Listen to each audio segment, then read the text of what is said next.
Hello guys. So, alam ko matagal din nang iniintay itong Windows 11 Pro natin na Pisonet Edition. Bakit nga ba Pisonet Edition? Kasi in-optimize ko siya para sa mga Pisonet unit natin at saka sa mga client PC natin. No? Pwede rin siyang pang personal na gamit.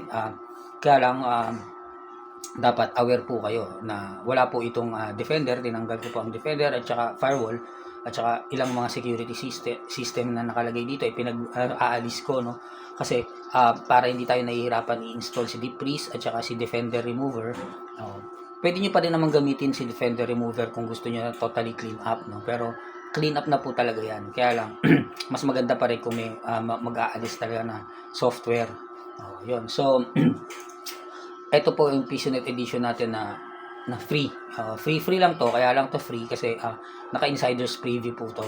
So ibig sabihin, nasa testing waters pa lang to, no, testing grounds. Wala pa hindi pa yan officially released ni Microsoft. Magagamit mo lang yung mga bago nilang i-release, magkakaroon ka lang ng idea sa bago nilang release. Which is para sa akin mas maganda to compare sa sa previous Windows 11. Ito mas mabilis, mas maganda yung interface niya. Itong Pisonet Edition ko, ginawa ko pati yung context menu pag yung nag-right click kasi maraming umaangal sa right click eh. Ang pangit daw ng right click ngayon, talagang matrabaho kumpara dun sa nauna, no? Sa dating right click menu. Yung right click menu, ito po. Yan. Ito po yun, yung right click menu. Yung right click menu, pag ni-right click nyo, may lalabas dyan. Binalik ko po siya sa lumang right click menu para pag install nyo, hindi na kayo manibago pa. So ayun na nga. Tapos 2400 to, which is hindi pa nga nare-release ni Microsoft dahil ang latest release nila is 2300 lang. I-release daw to bandang September, no. Dati August, tapos ngayon also September. Ano pa ba? Yung Deep Freeze dito, pakita ko sa inyo ng mas close up. So ayan, ito ang natin, no. Ayan ang build natin. Ito, ayan. Hindi pa to naka-SSD kaya mabagal. 2400. Ayan. Tapos yung device manager natin, walang problem sa installation ng device manager kasi gamit natin is itong IOBIT driver booster. Okay. Tapos ang Deep Freeze natin, ito, in-install ko na rin siya. Ayan. So, tip ko lang sa inyo sa installation ng Deep Freeze, sundin nyo lang yung installation video ko rito, walang magiging problema. Ngayon, kung magkaroon kayo ng problem ng pending activation, ibig sabihin nakadobleng patch kayo nun, kaya siya nag-pending activation. So, ang gagawin nyo lang is ganito lang yan, i-uninstall nyo si Deep Freeze para install nyo ulit ng panibago. Pag in-install nyo, burahin nyo yung matitirang ito, mga ganito dito sa my computer.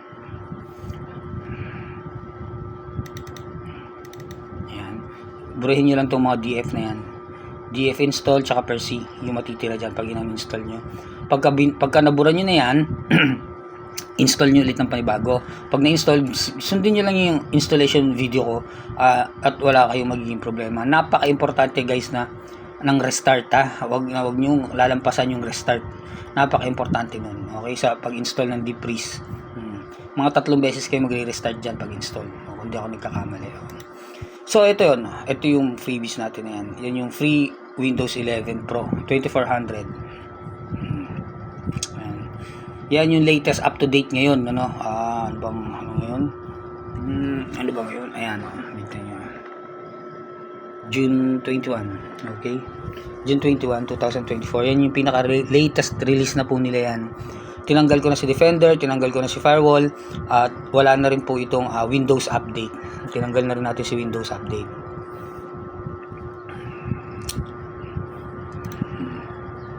Wala na yan. Kahit mag-check yan, hindi na yan gagana. Dinisable ko na yan.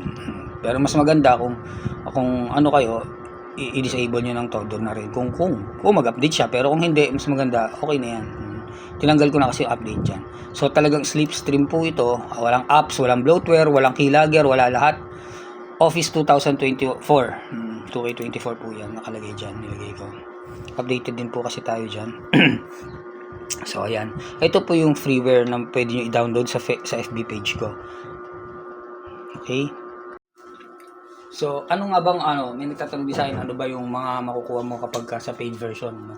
Sa paid version natin, yung halagang 500 pesos mo para sa 32 gigabytes na USB, ang mga laman nun is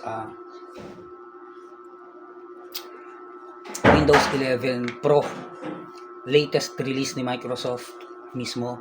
So, kung mag-update sila ngayon, up to now, nakalagay yan dyan sa USB nyo. Official release po yun ni Microsoft. So, possible yun, 2300 lang. Tapos, OS of your choice. So, dalawang OS na kagad ang meron kayo. Windows 11 Pro na latest. Tapos, kung anong gusto nyong OS, request nyo lang sa akin. Ilalagay ko po dun sa kasama sa 500 nyo. Tapos, kasama na rin po ang Office 2024. Tapos, Office of your choice. So, 4 na software na kagad yan sa halagang 500 lang. May 4 ka na ha, pero hindi pa tapos yan. May Windows 11 tapos OS Windows na gusto mo, tapos Office 2024 tsaka Office na gusto mo. So, 4 na, no? Tapos ilalagay na rin po natin yung mga tools dito, kung paano kayo magme-maintain ng PisoNet nyo at saka client PC nyo. Lahat kung paano nyo siya i-maintain weekly at kung paano nyo i-maintain monthly at kung paano i-maintain yung shop nyo, yung unit nyo, para mapanatili yung consistency at saka yung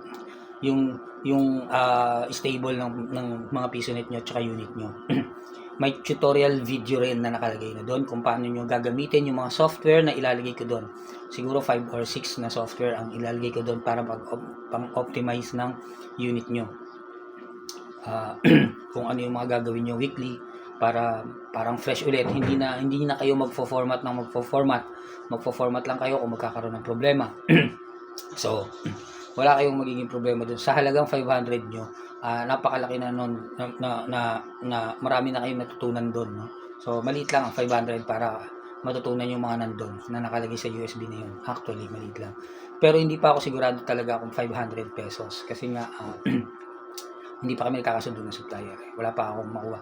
So, sa 380 pesos na USB, tapos may shipping fee pa na 40 pesos, di magkano 400 plus.